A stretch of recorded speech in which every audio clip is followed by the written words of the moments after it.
Les lanceurs d'alerte au cœur de l'université d'été des Verts. À la faculté Lille 3 Charles de Gaulle de Villeneuve-d'Ascq, Europe Écologie Les Verts tient son université d'été depuis mercredi. Vendredi dernier, une conférence intitulée Lanceurs d'alerte, ils protègent la démocratie, protégeons-les, se tenait dans les locaux, en présence d'Eva Joly et du fondateur de Mediapart, Edoui Plenel. Plusieurs lanceurs d'alerte étaient conviés à partager leurs expériences et exposer leurs solutions pour une plus grande protection. Car, à de très rares exceptions près, ceux qui agissent pour l'intérêt national sont très mal protégés. C'est le cas du plus connu d'entre eux, Julian Assange, le fondateur de Wikileaks, qui vit réfugié dans l'ambassade d'Équateur à Londres depuis juin 2012.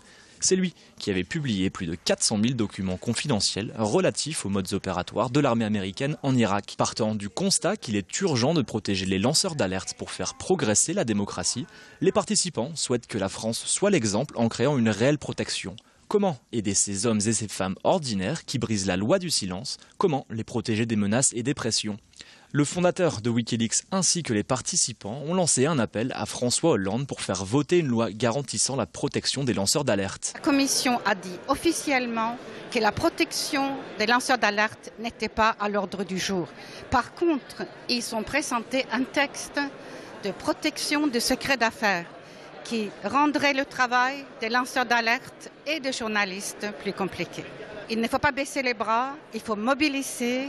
Comme toujours, c'est par la mobilisation citoyenne que nous allons y arriver.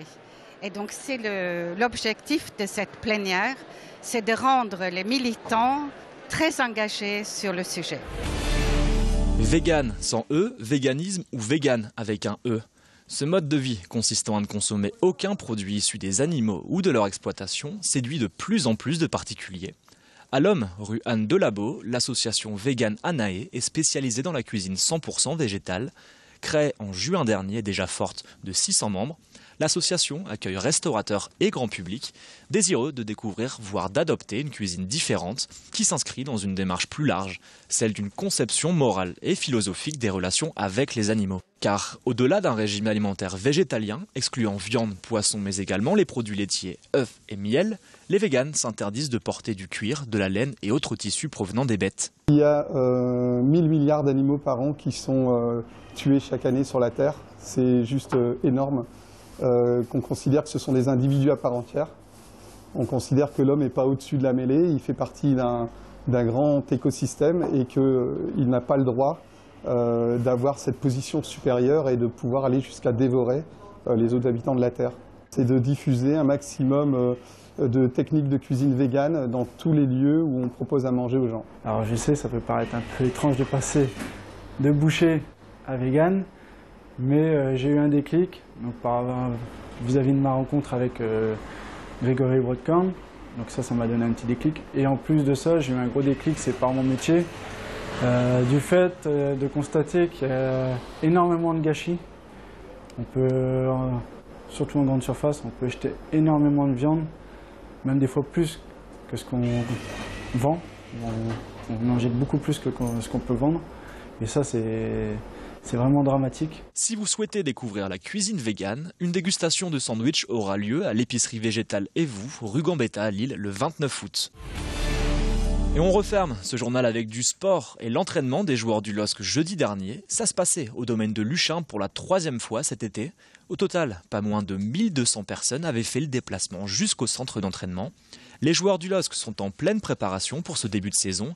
Après un match nul concédé face à Monaco vendredi 14 août, lors de la 2e journée de championnat de Ligue 1, l'équipe terminait les derniers préparatifs ce jeudi pour affronter les Girondins de Bordeaux hier dans la soirée.